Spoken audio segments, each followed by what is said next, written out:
What's up guys, welcome back to the channel. In today's video we do have some more goodies for the E30 that we're going to be installing while Martin cries that his car is not tuned yet.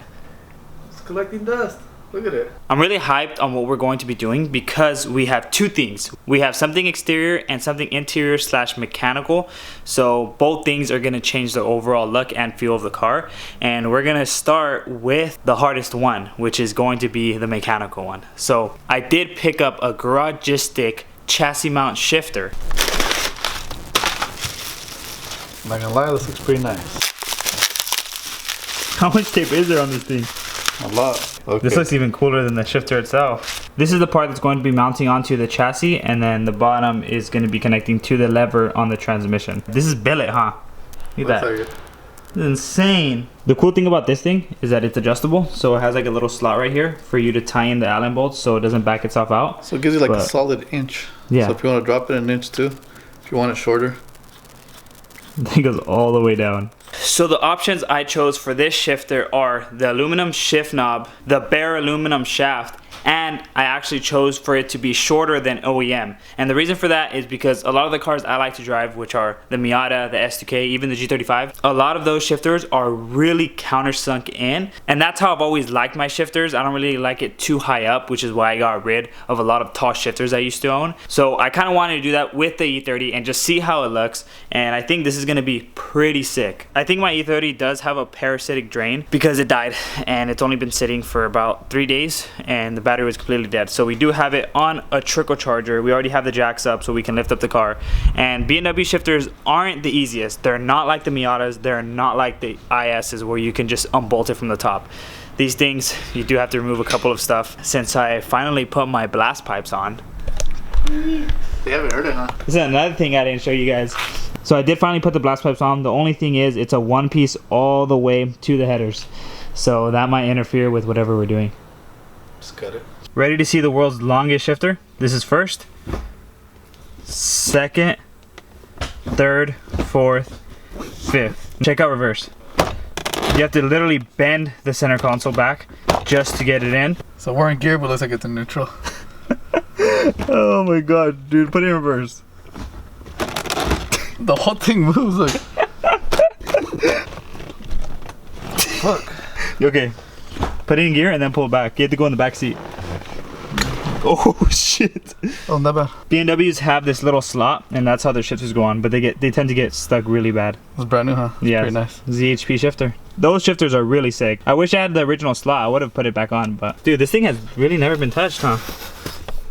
Sold. All the original parts are down there. That's so cool. What's so bad is I've done as much maintenance as possible when it came to the engine, when it came to bushings. We're at the shifter part, and that's like the biggest thing I've neglected. And it's about time I finally do it. I haven't lifted this car this high in such a long time. It's gonna be so much easier to work on under there. We need a lifted E30. We need a what? That high. Fold this whole exhaust as one piece up to the header. Bro, look at this. It goes all the way back. All the way back. And then just finally bolts up here. We're actually going to be dropping the drive shaft just to make it a lot easier, and since it's only I think 3 bolts, yeah, holding it in, and then it's gonna be cake. So that comes down. We can also drop the tranny just a little bit, but we won't need to because the shifter is right here, right above the drive shaft, not the tranny. I'm super happy that Jeremiah and I were able to replace the drive shaft bushings, I would say almost like 7 months ago. And we also have Condor Speed Shop tranny mounts and engine mounts. And the engine mounts are actually risers, so they're a lot taller. And I think we did a video on that, so check it out up there. You do need solid or at least stiffer mounts if you're gonna run a chassis mount setup. It's pretty much mandatory. The linkage is right here. This rod is gonna be going out. There's just a circ clip that you have to pop off, and then the whole shifter should go up, in theory. In theory, Martin. So, how's it going? This sucks. Why, what happened? Everything. The hardest part is trying to take off bolts you can't see. Oh my god. He's having so much fun. Did you break it? I feel like it. It wasn't that bad. I think yours was so worse. there's 2 bolts and they both had red Loctite. What does red Loctite mean? Pretty much you have to heat those up to take them off. They're like permanent. That's why mine was a pain in the ass. Luckily his wasn't, or he's just a lot stronger than I am. But after that he was able to remove the whole thing. You're gonna have to remove all that stuff off. Just rip it? Yeah, might as well. We're not gonna need it anymore.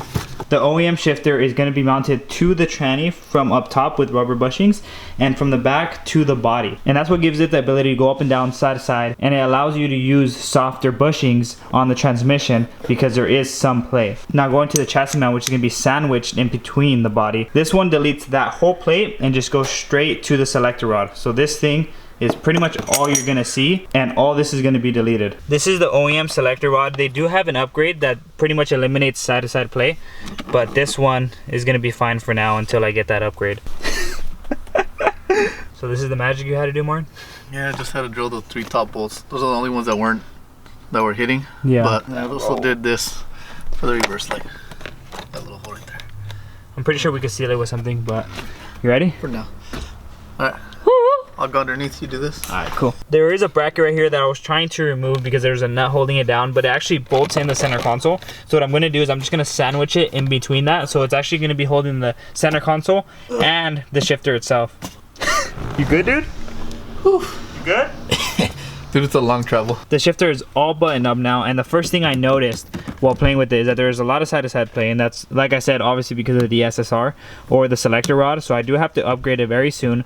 But if you try to go into first, super short, and mechanical second, third, fourth, fifth, and then you go neutral, which is kind of a pain there.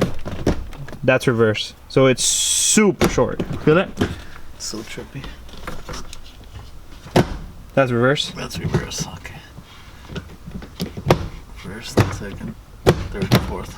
It's just solid, dude. It's weird. It's not going anywhere. It's kind of hard to get used to, but like I said, I think it's because we're not sitting in the driver's seat. It's gonna take a minute. One more thing before we clean up. So I told you guys that I got... Yeah. Anyways, ignore all that. So like I told you, there is one more thing that I'm going to be installing on the E30, and it's something exterior. These are authentic Zender side skirts, and these go for about $700 to $1,000 if you try picking them up online. And I was able to get them for a steal. This is just going to be temporary just to hold it on. The side skirt is actually holding on pretty well to just self-adhesive tape. So we're just going to have to drill it through the bottom wherever the holes are, which is going to actually hold it down, and then on the corners. But other than that, I don't even have to hold it anymore. It's only been about like a minute and a half. It actually did make a difference. I would probably say just half an inch, but it brought it out. So it actually has like a body line, and it goes pretty well with the front. We're about to start driving it and give you guys pretty much a test drive of how it's gonna be, but it doesn't want to go into reverse. So it goes into every gear, but I noticed when you want to get into reverse, you have to push it, and I could feel the resistance, but I could feel it going, but then it stops. I think it has something to do with the way we installed it, maybe the way we adjusted it. A couple days later, and we finally fixed the shifter issue. All we needed to do was actually adjust the height up because the shifter was actually hitting the ball bearing inside and wasn't allowing it to go into reverse. So Eden is in here chilling, thinking how the hell are we gonna get this? So we're gonna drive it, all right? Look at that. It's like a little kid sits here, dude. Barely fit. It's crazy, dude. I actually like it. First, neutral, second, neutral, third, neutral, fourth, and then fifth, and then let's see reverse. Yes. Oh, there you go. Woo. We didn't even check, huh? No. Oh. So low.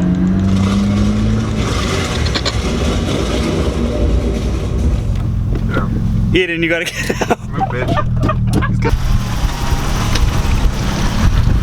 See, we're able to see.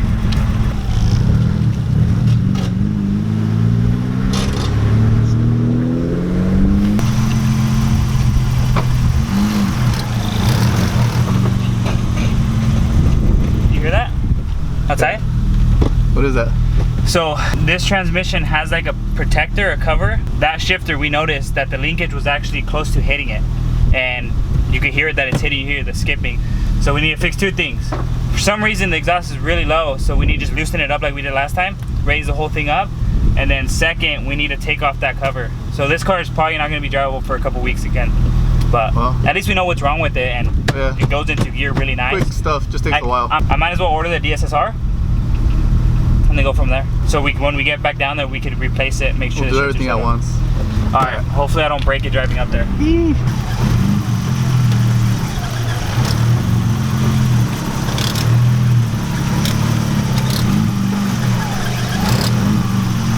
Well, I didn't expect any of those things to happen. I thought we were gonna be fine. Thought we were gonna drive it, have everyone in the car. But knowing that this car is super low, and we did take off the exhaust, so we literally have to just loosen everything up, push it up either with our arms or with the jack, and then tighten it. That way, it'll actually be held up really tight. This is like the only car that tests my patience. With the IS300, everything goes right for some reason. Manual swap, no issues. But it's a process just like everything else, and I'm just gonna have to learn to deal with it and keep going on this car and trying not to shoot myself in the foot. So on that note, hope you guys enjoyed this video. Like, subscribe, and share, and we'll see you guys on the next one.